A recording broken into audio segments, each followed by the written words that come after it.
किसान भाइयों नमस्कार, मैं रितु किसान कार्यक्रम में आपका स्वागत करती हूँ। किसान भाइयों, हम समय समय पर आपके लिए कृषि संबंधी जानकारी लेकर आते हैं। आज जिस विषय पर हम चर्चा करेंगे वो न केवल किसानों से जुड़ा है बल्कि पूरे समाज की स्वास्थ्य और पर्यावरण से भी पूरा संबंध रखता है। वो हमारा आज का विषय है फसल अवशेष प्रबंधन, चुनौतियां एवं समाधान। और इस विषय पर चर्चा करने के लिए हमने हमारे स्टूडियो में आमंत्रित किया है डॉक्टर करमचंद जी को, जो कृषि विभाग कुरुक्षेत्र में उप निदेशक के पद पर कार्यरत हैं। डॉक्टर साहब, आपका हमारे कार्यक्रम में बहुत बहुत स्वागत है। धन्यवाद रितु जी, और मैं सभी दर्शकों को नमस्कार करता हूं। सत श्री अकाल, आयानु।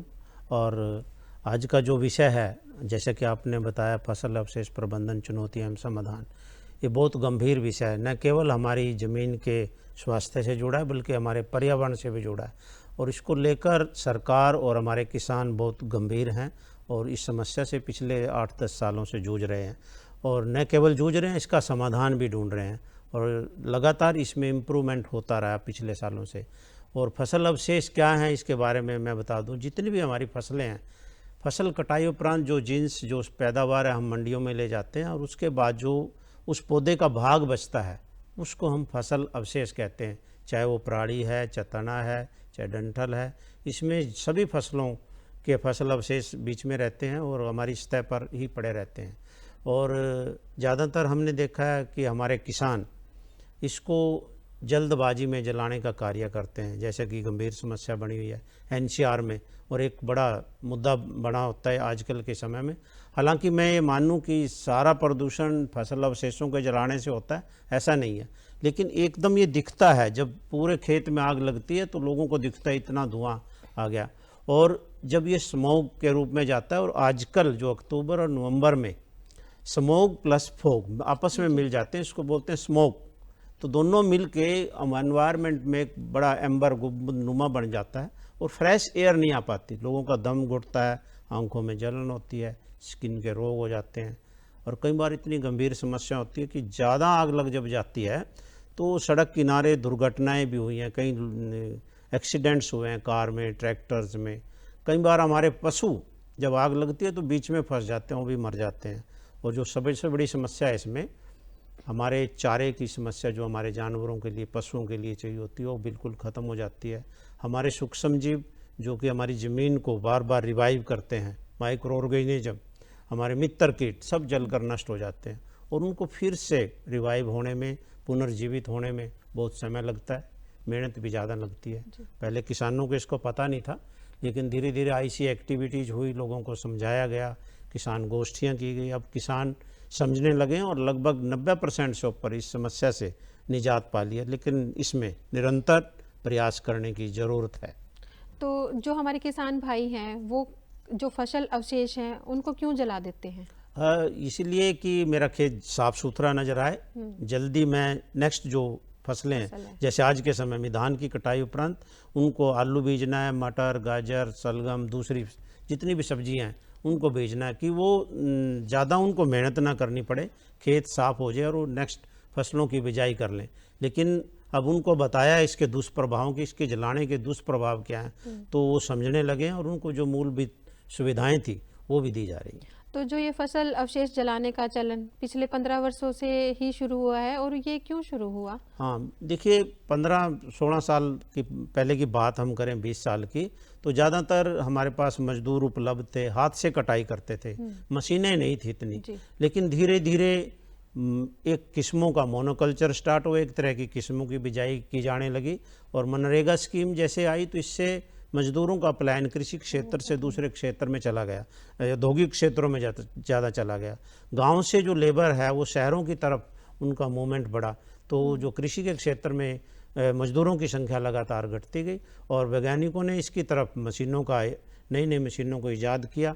कंबाइन हार्वेस्टर जाए, वो एक दिन में जो पहले 1 एकड़ को काटने में 2-3 दिन लगते थे, एक मशीन कई एकड़ काट देती है, और तो उसको एकदम जल्दी काटने के चक्कर में फसल अवशेषों की प्रॉब्लम्स खड़ी हो जाती है।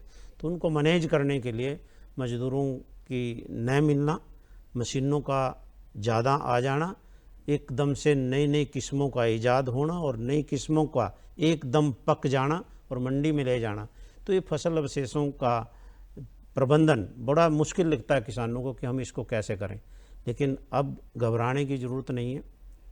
हरियाणा सरकार और दूसरी राज्य सरकारें भी जो एनसीआर में हैं, इसको लेकर ब्रॉड एक्शन प्लान उन्होंने बनाया हुआ है पूरा।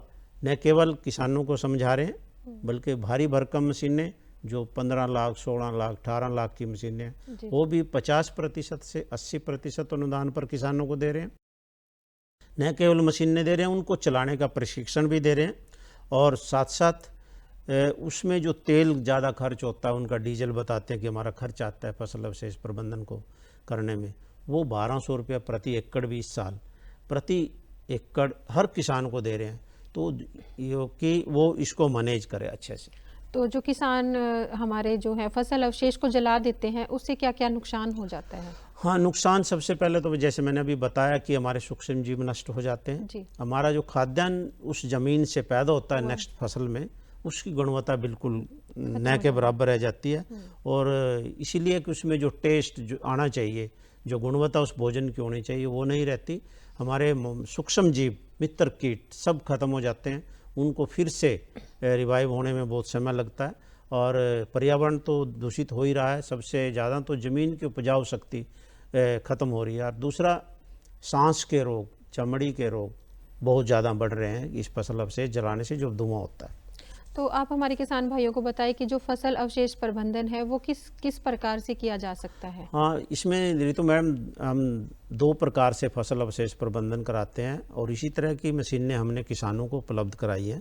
एक तो एक्सीटू मैनेजमेंट कहते हैं, इंग्लिश का शब्द है, एक इनसीटू मैनेजमेंट। एक्सीटू मैनेजमेंट की खेत से उन फसल अवशेषों को बाहर निकालना है, चाहे उसकी बेल्ज बनाएं या फिर चारे के रूप में दूसरी कोई भी तरीका उस तरह से करें। और बड़ी बड़ी बेलर मशीन आ गई हैं, करोड़ करोड़ रुपए की मशीनें भी हैं, तो उनको बेल बनाते हैं और फैक्ट्रियों में पहुंचाते हैं। गत्ता फैक्ट्री है, सीवीजी प्लांट हैं, हमारे पैलेट प्लांट्स हैं, ब्रिक किलन में भी यूज होने लगे हैं, वहाँ तक पहुंचाते हैं। दूसरा है इन सीटू मैनेजमेंट, जो सबसे बढ़िया फसल अवशेष प्रबंधन है। इन सीटू मैनेजमेंट भी की यथावत प्रबंधन, जहाँ से वो स्टबल निकले, अवशेष पैदा हुए जिस जमीन से, उसी के अंदर काट के, पीस के, तोड़ के, मरोड़ के अंदर मिला देना है, ताकि वो by the passage of time वो गड़ के खाद के रूप में परिवर्तित हो सकें और हमारी फसलों को मिले। तो इन सीटू मैनेजमेंट भी हम 2 प्रकार से करते हैं। सबसे पहले तो है रिटेंशन टेक्निक की, स्टबल जो खड़ा है, जो अवशेष खड़े हैं, उसको डिस्टर्ब नहीं करना, काटना नहीं है, उसको ऐसे ही रखना। और उसी के अंदर एक मशीन है, जीरो टिलेज मशीन, उससे हम बिजाई करा देते हैं, और धीरे धीरे वो फसल अवशेष अपने आप गड़ के और ऊपरी सतह पर पड़े रह जाते हैं। ये सबसे कारगर है। इसमें सबसे पहले तो खर्च कम आता है, दूसरा इसमें जो खरपतवार का जमाव हो भी बहुत कम होता है, तीसरा इसमें पानी कम लगता है और हमारी ज़मीन की उपजाऊ शक्ति एज सच बनी रहती है। दूसरा जो इन सीटू मैनेजमेंट की टेक्निक है, इनकॉर्पोरेशन टेक्निक, उसमें हमारे फसल अवशेषों को चॉप करके रोटावेटर से, सुपर सीडर एक मशीन है बहुत अच्छी हमारे पास, और हैरो है, टिलर है, उनके माध्यम से ज़मीन के अंदर लॉक कर देते हैं, नीचे मिला देते हैं। एमबी प्लो है, बिल्कुल उल्टा कर देता है। तो उसको मिला के और धीरे धीरे धीरे नई जो अवशेष हैं गड़ जाते हैं और खाद के रूप में परिवर्तित हो जाते हैं। और इसमें जो भी नई अगली फसल हम बिजाई करेंगे, उसमें खादों का प्रयोग भी बहुत कम होता है, क्योंकि इससे हमें नाइट्रोजन, फास्फोरस, पोटास इन अवशेषों में बहुतायत मात्रा में होती है, वो भी हमारी ज़मीन को मिलती है। जो तीसरी इसके ज़मीन में मिलाने से फ़ायदा होता है, वो हमारी ज़मीन की वाटर होल्डिंग कैपेसिटी, यानी पानी पीने की क्षमता बढ़ जाती है। हमारी ज़मीन बिल्कुल भुरभुरी हो जाती है किसानों की भाषा में, और उसमें माइक्रोबायल एक्टिविटी बढ़ जाती है, सूक्ष्म जीवों की संख्या बढ़ जाती है। सबसे बड़ी बात है, केंचुओं की संख्या ज़्यादा बढ़ती है, क्योंकि फसल अवशेष केंचुओं की खुराक है, और जिस खेत में जितने केंचुए होंगे उतनी वो फसल अच्छी होगी और वो ज़मीन भी बहुत अच्छी होगी। जी बिल्कुल। तो जो हमारी सरकार है वो किसान भाइयों के लिए क्या क्या सुविधाएं प्रदान कर रही हैं फसल अवशेष को बचाने के लिए? हाँ, बहुत भारी एक बड़ी स्कीम बनाई है, ब्रॉड एक्शन प्लान बना के हर साल हम किसानों के साथ आते हैं। पिछले 8-10 साल से मैं एसोसिएट रहा हूँ। सबसे पहले तो पूरी प्लानिंग है कि किसानों को किस मशीन की कितनी संख्या में मांग है, उसका बजट का प्रबंध करती है। दूसरा, उसके चलाने का प्रशिक्षण की तैयारी करती है। तीसरा, कि इसके दुष्प्रभाव क्या हैं जलाने के और न जलाने के फ़ायदे क्या हैं। इवन स्कूलों के माध्यम से, कॉलेजों के माध्यम से, गांव में धर्मशालाओं में बैठकें करके हम किसानों को लगातार जागरूक कर रहे हैं। इसका रिजल्ट भी धीरे धीरे अब आ गया है। और न केवल जागरूक करें, मशीन चला के कि इस मशीन को इतनी डेप्थ पे लगाना है, इसकी बिजाई ऐसे करनी है, ये एक दिन में इतनी बिजाई कर देगी। वो पूरा प्रदर्शन प्लाट लगा के किसानों को पिछले 10 साल से बता रहे हैं। उसका रिजल्ट अब सामने आया है कि 90-95% फसल अवशेष प्रबंधन में हम सक्षम हैं। अब वो समस्या नहीं है कि लार्ज स्केल पे कोई फसल अवशेष जला रहा है। जाने में फिर भी कोई जला रहा है, वो पार्शियली जला रहा है, थोड़ा सा कम जलाता है, लेकिन उसके बावजूद भी हम उनको समझा रहे हैं। जो तीसरी बात है सरकार उपलब्ध करा रही है, 50 से 80% अनुदान दे रही है मशीनें खरीदने पे, क्योंकि मशीनें बहुत भारी हैं। तो वो आए किसान समूह बना के आए या अपने निजी स्तर पर लें, वो मशीनें भी दे रही हैं। और फिर खर्च बढ़ता है इन मशीनों के चलाने से। 1200 रुपया प्रति एकड़, चाहे वो एक्सीटू मैनेजमेंट करे, चाहे इनसीटू मैनेजमेंट करे, चयनिक पराली को बाहर निकाले अंदर दबाए, हर एक किसान को वो 1200 रुपये प्रति एकड़ मिलता है, बशर्ते कि वो अपनी फसलों का, जो हमारा एक यूनिक पोर्टल है हरियाणा का, पूरे इंडिया में मेरी फसल मेरा ब्यौरा पोर्टल है, जहाँ पर किसान अपनी पूरी फसलों की डिटेल किला नंबर वाइज लेके आता है कि मैंने इस फलां किला में ये फसल बीजी है और इसमें ये बीजी है, ये बीजी है। तो उसका डाटा तैयार होता है और सरकार उसी पोर्टल पर अपनी स्कीमों के साथ तैयार होती है। लिंक स्कीम है सारी कि हम आपके लिए ये स्कीमें लेके आ रहे हैं। जो किसान मेरी फसल मेरा ब्यौरा पोर्टल पर अपना पंजीकरण कराएगा, उसी को मशीनें उपलब्ध होंगी, उसी को 1200 रुपये प्रति एकड़ प्रोत्साहन राशि मिलेगी, उसी को धान की सीधी बिजाई के लिए 4500 रुपया प्रति एकड़ प्रोत्साहन राशि मिलेगी, उसी किसान को मेरा पानी मेरी इसी विरासत स्कीम के तहत 8000 रुपये प्रति एकड़ हम प्रोत्साहन राशि दे रहे हैं, वो उसी किसान को मिलेगी। यदि कोई किसान मेरी फसल मेरा ब्यौरा पोर्टल पर पंजीकरण नहीं करवाता है, उसको कोई सुविधा नहीं मिलेगी। और ये सारी सुविधाएं इस पोर्टल के माध्यम से देते हैं। तो किसानों को लगातार जागरूक किया जा रहा है और उनकी पूरी जितनी भी हमारी 24 की 24 फसलें हैं, जो भी किसान बीजता है और उसका इंद्राज पोर्टल पर करता है, तो उनकी खरीद हम MSP पर हरियाणा में कर रहे हैं। तो अभी तक कितनी मशीनें हैं जो हमारी जो सरकार है हमारे किसान भाइयों को उपलब्ध करा चुकी हैं? हाँ, पिछले एक 10 का अगर मैं मोटा मोटा आपको आइडिया दूं तो 1 लाख के आसपास मशीनें हम किसानों को उपलब्ध करवा चुके हैं और 932 करोड़ रुपया अनुदान के रूप में किसानों को दिया है। और ऐसी एक्टिविटीज़ अलग की हैं, लोगों को समझाया है, जागरूकता अभियान चलाएं। और इस साल की मैं बात करूं तो 14,000 मशीनें हम इस साल उपलब्ध करा रहे हैं किसानों को। साथ साथ जो 1200 रुपये प्रति एकड़ प्रोत्साहन राशि है कि वह इनसीटू और एक्सीटू मैनेजमेंट के लिए, उसके लिए भी लगभग 450 करोड़ रुपये का प्रावधान सरकार ने किया हुआ है कि जैसे किसान पूरा फसल अवशेष प्रबंधन कर लेंगे। क्योंकि हम बाकायदा रजिस्ट्रेशन के टाइम पे पूछ रहे हैं कि जो भी किसान जाता है कि मेरी 10 एकड़ ज़मीन है और मैं इसकी फसल कटाई उपरांत एक्सीटू मैनेजमेंट करूँगा, वो लिखेगा वहाँ, और या इनसीटू करूँगा, उसका पूरा डाटा आता है, उसके अकॉर्डिंग हमने पूरा प्रबंध किया हुआ है। जैसे फसल कटाई हो जाएगी उसके बाद हम DBT के माध्यम से ऑनलाइन सभी किसानों के खातों में इसको ट्रांसफ़र कर देंगे। हमारा एक जो मेरी फसल मेरा ब्यौरा पोर्टल है, कितना यूनिक पोर्टल है, पूरे किसानों की बैंक डिटेल्स, उसकी लैंड की डिटेल्स और उसका आधार कार्ड, उसका फैमिली ID सब उस पर है। तो हमें ट्रांसफ़र करने में बिल्कुल भी समय नहीं लगता, तो तुरंत हम इसको ट्रांसफ़र करेंगे। और पिछले साल भी हमने ऐसा ही किया। तो अगर हमारे किसान भाई हैं वो अपनी फसलों को सरकार के विरुद्ध होकर अगर छुप के भी अगर जला रहे हैं, सरकार को अगर पता चल जाता है, तो उनके लिए क्या कोई कार्रवाई? हाँ बिल्कुल, देखिए इतनी सुविधाएं मैंने आपको गिनाई, देने के बाद IEC एक्टिविटी करने के बाद, समझाने के बाद, मशीनें सब्सिडी पे देने के बाद, यदि कोई जलाएगा तो फिर सरकार इसके प्रति गंभीर है, कानूनी कार्रवाई का प्रावधान किया हुआ है। माननीय उच्चतम न्यायालय ने और NGT ने सख्त निर्देश दिए हैं कि ये सुविधाएं देने के बावजूद भी कोई किसान जला रहा है तो उसके खिलाफ सबसे पहले तो उसके फार्म रिकॉर्ड में रेड एंट्री कर दें, रेवेन्यू रिकॉर्ड में जितने भी किला नंबर उस किसान के नाम है सब में रेड एंट्री कर दो, और 2 साल तक वो मेरी फसल मेरा ब्यौरा पर पंजीकरण ही नहीं करा पाए। जब पंजीकरण नहीं करा पाएगा, किसी भी उसको स्कीम का लाभ नहीं मिलेगा और ना ही वो MSP पर अपनी फसलें बेच पाएगा। सबसे बड़ी तो उसको ये सजा ये है। दूसरा, यदि किसी किसान ने फसल अवशेष जलाए और उस पर 2 एकड़ ज़मीन है, सिर्फ 2 एकड़ तक, उससे 5,000 रुपये पर्यावरण क्षतिपूर्ति चार्ज लिया जाएगा, क्योंकि उसने आग लगाकर इस पर्यावरण को क्षति पहुंचाई है। इसमें बहुत पोल्यूशन हुआ है। और यदि 2 से 5 एकड़ तक का कोई किसान है, वो जला देता है, तो उससे 10,000 रुपया पर्यावरण क्षतिपूर्ति चार्ज लिया जाता है, जिसको हम एनवायरमेंट चार्ज भी बोलते हैं। यदि 5 एकड़ से कोई बड़ा ज़मींदार है और वो लगा देता है, चाहे 1 एकड़ में लगाए, उसको सारे रिकॉर्ड को ब्लॉक करेंगे और उससे 30,000 रुपये पर्यावरण क्षतिपूर्ति चार्ज लेंगे, क्योंकि उसने पर्यावरण को नुकसान पहुंचाया। ये करते हैं। तीसरा जो बात है, एनवायरनमेंट कोर्ट में या संबंधित न्यायालयों में उसके खिलाफ FIR दर्ज करके केस करते हैं। फिर वो केस जाता है और जो भी माननीय न्यायालय सज़ा देता है तो उसको सज़ा होगी। तो 3 पुनिटिव एक्शन साथ साथ लेंगे हम। तो उस पर एनवायरनमेंट कंपनसेशन चार्जेस लेंगे, FIR करेंगे, उसके रेड फार्म रिकॉर्ड में एंट्री भी करेंगे। लेकिन इन सब शक्तियों का, इन सुविधाओं को देने का, मशीनें उपलब्ध कराने का, जागरूकता अभियान चलाने का असर है। और मैं कहूँगा कि 95% से ज़्यादा फसल अवशेष प्रबंधन हरियाणा में हो चुका है और इस साल बहुत सुधार है। अभी तक कोई भी ऐसी घटना नहीं आई है कि लार्ज स्केल पे कहीं आग लगाई हो, जबकि 50% के आसपास धान की कटाई हो चुकी है और खरीद भी साथ साथ जारी है।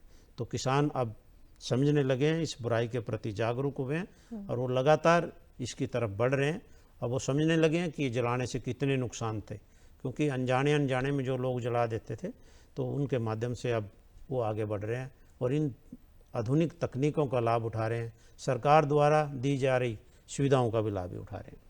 तो अभी तक पिछले 2-3 वर्षों में कितना % मतलब कितनी घटनाएं हैं जो इसमें सुधार हुआ है? हाँ, देखिए, स्टार्टिंग से हम बात करें 16-17 से, जब इस पे सैटेलाइट के माध्यम से इसकी बकायदा मॉनिटरिंग के, ऐसे नहीं है कि अधिकारियों ने देख लिया, ऊपर सैटेलाइट है, जो किसान आग लगा देता है, इवन चाय भी गर्म कर देता है पराली जला के या फसल अवशेष जला के, उसकी भी लोकेशन आ जाती है।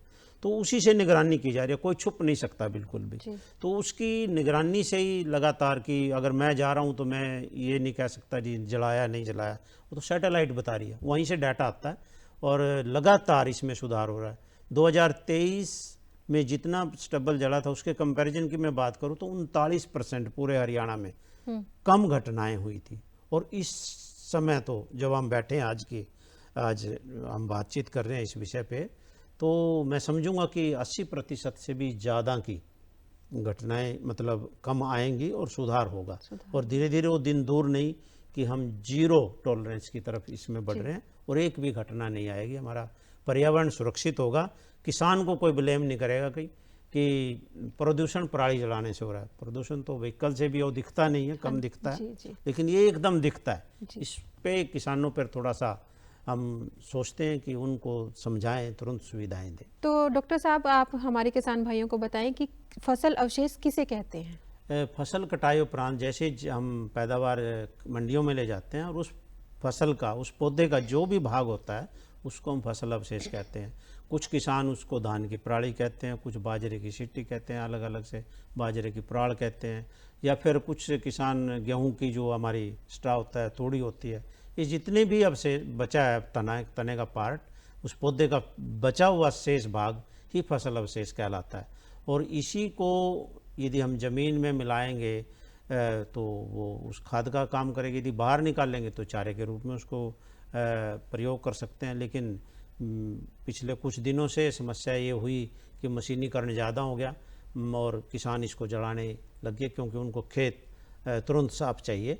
और इसको सरकार धीरे धीरे अब आगे बढ़ रही है, इसकी खरीदने की पॉलिसी लेके आ रही है, इसके लिए बड़ी बड़ी फैक्ट्रियां लगाई जा रही हैं। खरीदने की पॉलिसी भी सरकार ने बनाई है। जिस तरह से MSP अन्य फसलों की डिक्लेयर की है, बाकायदा हरियाणा सरकार ने फर्स्ट टाइम 250 रुपया प्रति क्विंटल पराली को खरीदने की एक MSP टाइप पॉलिसी बनाई है। जैसे हम फसलों को खरीदते हैं कि इस इतने पे तो खरीदना पड़ेगा, लेकिन जितनी भी हमारी फैक्ट्री है, CBG प्लांट है, बिजली बनाने के संयंत्र हैं, सैकड़ों की संख्या में हरियाणा में इस समय लगे हुए हैं, वो इस सारी पराली को खरीदते हैं। उनकी पूरी टीम जो है, उनके स्टॉकिंग पॉइंट जगह जगह बने हुए हैं, बड़ी बड़ी फैक्ट्रियाँ हैं, सैकड़ों एकड़ में इस सारे अवशेषों को ले जाते हैं। तो पूरा एक जो एकड़ है उसमें मैं बात करूं तो कम से कम 20 क्विंटल एवरेज फसल अवशेष पैदा होता है, यानी 2 टन। 2 टन। और पूरा हरियाणा की बात करूं मैं तो लगभग 42 लाख एकड़ में धान की हमारे यहाँ बिजाई होती है और पूरे लगभग 21 जिलों में होती है। एक नारनौल को छोड़कर, नारनौल में धान की रोपाई या बिजाई नहीं होती। तो उसमें से 84-85 लाख टन फसल अवशेष पैदा हो रहा है इस समय। और उसके पूरे प्रबंधन की तैयारियों की हम बात करें तो 50-50 लगभग है कि 50% या 55% के आसपास तो हम बाहर निकाल के प्रबंध करते हैं, चाहे उसका चारा बनाएं या गांठे बना के फैक्ट्रियों में भेजें, और दूसरा उसको इन सिटू मैनेजमेंट करें। तो अलग अलग है। लेकिन बाहर निकालने की पहले समस्या थी, लोग निकालना चाहते थे लेकिन खरीदने वाला कोई नहीं था। पिछले 8-10 सालों में लगातार प्रयास रहे हैं। सरकार ने बहुत बड़ी योजनाएं लेके आई है, बड़े बड़े प्लांट लगे हैं सरकार के सहयोग से, और इस दिशा में सरकार के जितने प्रयास हैं उनकी सराहना की जानी चाहिए किसानों के लिए कि CBG प्लांट लगाए हैं, कोजनरेशन प्लांट लगाए हैं, गत्ता फैक्ट्रियाँ लगाई हैं, पैलेट प्लांट्स लगाए हैं। अभी हाल ही में ये कहा है कि थोड़ा थोड़ा करके पहले 20%, फिर 40%, फिर 50%, जितने भी हमारे ईंट के भट्टे हैं इनमें भी आप पैलेट के रूप में इस पराली का प्रयोग करेंगे, पराली को लेंगे। तो इससे इसकी मांग और बढ़ी है। जो पॉलिसी बनाई है खरीद पॉलिसी MSP की, तो ये भी धीरे धीरे एक दिन वहाँ तक जाएगी। लेकिन आज की डेट में मैं जब फैक्ट्री वालों से हमारी बात होती है 180 रुपये प्रति क्विंटल के आसपास इसको खरीद रहे हैं। और न केवल खरीद रहे हैं, जो लोग इससे जुड़े हैं पूरे ग्रुप के ग्रुप, कस्टम हायरिंग सेंटर का जो कंसेप्ट है, कस्टम हायरिंग सेंटर क्या है, एक इम्प्लीमेंट बैंक है जहां पर इसको प्रबंध करने के लिए 8 से 10 प्रकार की मशीनें हैं। उसमें रोटावेटर है, आपकी चॉपर है, कटर है, स्लैशर है, स्ट्रॉ बेलर है, जीरो टिलेज मशीन है, सारी की सारी उसके CSC में हैं। वहाँ से लोग सस्ती दरों पर भी, किराए पर भी मशीनों को लेते हैं और आगे प्रयोग करते हैं, अपने खेतों में चलाते हैं। जिसके पास इतनी कैपेसिटी नहीं है कि भारी भरकम मशीनों को ये सब्सिडी के देने के बावजूद भी खरीद सके, तो वहाँ से चलाते हैं। और वो सारे के सारे कस्टम हायरिंग सेंटर वालों ने इसमें एक पूरी चेन बनाई है अपनी। बहुत सी सक्सेस स्टोरी लिखी गई है। जिला कैथल में तो हमारे एक वीरेंद्र यादव थे, उनकी सक्सेस स्टोरी की माननीय प्रधानमंत्री जी ने मन की बात में जिक्र किया था कि उसकी पूरी टीम 2 करोड़ रुपए का सालाना इसमें काम करती थी। एवरेज 50 लाख रुपए उनकी बचत होती थी। और उन्होंने न केवल इसमें पैसे कमाए, अपने दूसरे लोगों को भी रोजगार दिया और एक एंटरप्रेन्योरशिप के रूप में बड़ा अच्छा काम किया, बल्कि पर्यावरण को भी सुरक्षित रखने में हमारी बड़ी इसमें सहायता की। और वो पूरी की पूरी चेन इसको कटाई से लेके, क्योंकि पहले तो जैसे फसल अवशेष रह जाते हैं ज़मीन में, 4 मशीनों का प्रयोग होता है बाहर निकालने के लिए। एक कटर मशीन आती है, उसको चॉप करेगी। दूसरा हे रैक आता है, उसको लाइन में लगाएगा। तीसरी बेलिंग मशीन आती है जो उसको बेल बना के और एक साइड में छोड़ती जाएगी। चौथा जब फिर लोडर आता है, उन सारी बेल्स को, चाहे वो बेल 1 क्विंटल की है या 5 क्विंटल की भी बेल है, कहीं जो बड़ा बिग बेलर होता है तो 5 क्विंटल की भी बेल होती है, उनको उठा के ट्राली में उस फैक्ट्री तक पहुंचाने का काम करेंगे। और फैक्ट्री वाला उसको, जो उनकी नेगोशिएशन आपस में होती है, एग्रीमेंट होता है बाकायदा, जैसे शुगर मिलों में होता है कि मैं आपसे इतने अवशेष अब की बार लूँगा, तो वो वहाँ पहुँचाते हैं। फिर वो आगे अपने बॉयलर जितने भी हैं उनके फैक्ट्रियों के, उसमें इन अवशेषों को जला रहे हैं। तो इसीलिए मैं कह रहा था कि फसल अवशेष प्रबंधन चुनौतियां में समाधान, चुनौतियां भी, लेकिन समाधान के साथ साथ ये आज की समय में आय का जरिया बन चुका। बहुत से लोगों को इसने रोजगार दिया है। और हमारा जो ईंधन बचना चाहिए था, जो डीजल बचना चाहिए था, वो बच रहा है। और इसकी तरफ ये फसल अवशेष वहाँ पर काम आ रहे हैं, पैलेट्स के रूप में बहुत काम आ रहे हैं। पैलेट्स अभी एक बायोचार के रूप में भी हम एक नई सरकार की प्रावधान करने जा रही है। और कुछ एग्रीगेटर्स, कुछ एंटरप्रेन्योरशिप इसमें भी आ रहे हैं। बायोचार्ज की पराली को एक कंट्रोल उसमें जलाया जाएगा जिससे प्रदूषण भी नहीं होगा। और वो किसानों के खेतों में वापस वो खाद जाएगी, जिससे किसानों की ज़मीन भी उपजाऊ रहेगी, उनमें वाटर होल्डिंग कैपेसिटी बढ़ेगी। और जितनी भी हमारी बड़ी बड़ी MNCs हैं, मल्टीनेशनल कंपनीज हैं, वो कार्बन क्रेडिट के रूप में भी इसमें सहायता करने जा रही है कि आपने इतना पर्यावरण को सुरक्षित किया है, इस पराली को न जला के इसको बचाया है जलने से, और आपने इतना कार्बन बचाया, कार्बन जलता था, कार्बन को बचाया। तो कार्बन क्रेडिट पॉलिसी भी है एक, तो उसमें भी अब हमारे काफ़ी एंटरप्रेन्योरशिप और बड़ी बड़ी कंपनीज आ रही हैं कि इसको इसकी तरफ लेके चलेंगी। तो इसमें भी हम अच्छा काम कर रहे हैं और लगातार सरकार प्रयासरत है कि किसानों को इसको मैनेज करने में, इसका प्रबंध करने में बिल्कुल भी परेशानी ना, उनको जो भी मूलभूत सुविधाएं चाहिए, चाहे वो मशीनों की खरीद पे हो, चाहे प्रोत्साहन राशि देने में हो, या पराली खरीद में आ रही बाधाओं की हो, या कोई भी समस्या हो, उसके समाधान के लिए हमेशा तत्पर है, हमेशा तैयार है। और वो दिन दूर नहीं कि ये पराली ढूंढने से नहीं मिलेगी। और फिर मैं कहता हूँ ये पराली नहीं खुशहाली है, इसे बिल्कुल भी ना जलाएं, अपने खेतों में दबाएं, खेतों में मैनेज करें। इससे आपकी ज़मीन की उर्वरकता शक्ति बढ़ेगी, पर्यावरण सुरक्षित होगा, आपके बच्चों की सेहत ठीक होगी। और जब ये ज़मीन में जाएगी तो खाद्यान्न जो उत्पादन होगा उस ज़मीन से, तो उसको गुणवत्तापूर्ण होगा, उसकी गुणवत्ता अच्छी होगी। और जब हमारे खाद्यान्न की गुणवत्ता होगी तो फिर हम बीमार भी नहीं पड़ेंगे, क्योंकि हमारा खाद्यान्न ही हमारी औषधि बनेगा और हम बीमार भी नहीं पड़ेंगे। क्योंकि फसल जो उगा रहे हैं उसका भी वो लाभ ले रहे हैं और जो अवशेष बचे हैं उसका भी वो डबल लाभ ले रहे हैं। तो हमारे किसान भाइयों का आय का बहुत ज़्यादा सोर्स ये हो गया। हाँ जी, हाँ जी, बिल्कुल। और लगातार एंटरप्रेन्योरशिप लगातार इसमें बढ़ रहे हैं, बड़े बड़े किसान आ रहे हैं, वो अपनी मशीनें खरीद रहे हैं और मशीनें खरीद के उन्होंने काफ़ी एरिया को हायर किया हुआ है, वहाँ पर इसकी स्टॉकिंग करते हैं। एक बात मैं कहना चाहूँगा हमारे किसान भाइयों से, जो भी दर्शक हमारे, जहाँ पर आप ये स्टॉकिंग करते हैं वहाँ पर एक फंवारे का या पानी का प्रबंध जरूर रखें। कई बार किसी भी शॉर्ट सर्किट से या आसमानी बिजली से या बिजली की तारों से या ज़्यादा जब लंबा स्टॉक हो तो उसमें आग लग जाती है, तो बहुत करोड़ों रुपए का नुकसान होता है, पर्यावरण भी। तो उसको आप तुरंत कंट्रोल कर सकें, वहाँ पर ट्रैक्टर माउंटेड स्प्रे पंप या दूसरे पानी का प्रबंध आसपास जरूर रखें, ताकि यदि कोई आग लगती है उस पर तुरंत काबू पाया जा सके। और वहाँ एक बंदा जरूर रखें, क्योंकि कई कई 100 एकड़ में या 20-20, 30-30 एकड़ में इसको बेल्ज को, जितनी भी गांठें हैं, इकट्ठा करते हैं, तो वहाँ पर इसके चांसेस भी रहते हैं, तो वहाँ पर भी इसके बारे में ज़रूर सोचें। जी, तो जाते जाते आप हमारे दर्शकों को कोई संदेश देना चाहेंगे? बिल्कुल जी, मैं सबसे पहले तो अपने किसान भाइयों से अनुरोध करूँगा कि ये पराली नहीं खुशहाली है, ये अवशेष नहीं है, आपकी पूंजी है, आपका सोना है, इसको बिल्कुल भी ना जलाएं, बल्कि मशीनों की सहायता से, तकनीकों की सहायता से अपने ज़मीन के अंदर ही लॉक करें, ज़मीन में दबाएं, ताकि आपकी ज़मीन की उपजाऊ शक्ति बनी रहे। साथ साथ आप पर्यावरण प्रहरी बन के भी काम करें कि पर्यावरण संरक्षण में अपना योगदान दें, क्योंकि इसके जलाने से कई बार दुर्घटनाएं बहुत होती हैं। तो किसान भाइयों, हमारे जो डॉक्टर साहब ने हमें जानकारी दी उससे आप अवश्य ही लाभान्वित हुए होंगे। जो पोर्टल डॉक्टर साहब ने हमें बताया और जो सुविधाएं सरकार के द्वारा दी जा रही हैं उनसे आप अवश्य ही लाभ लें।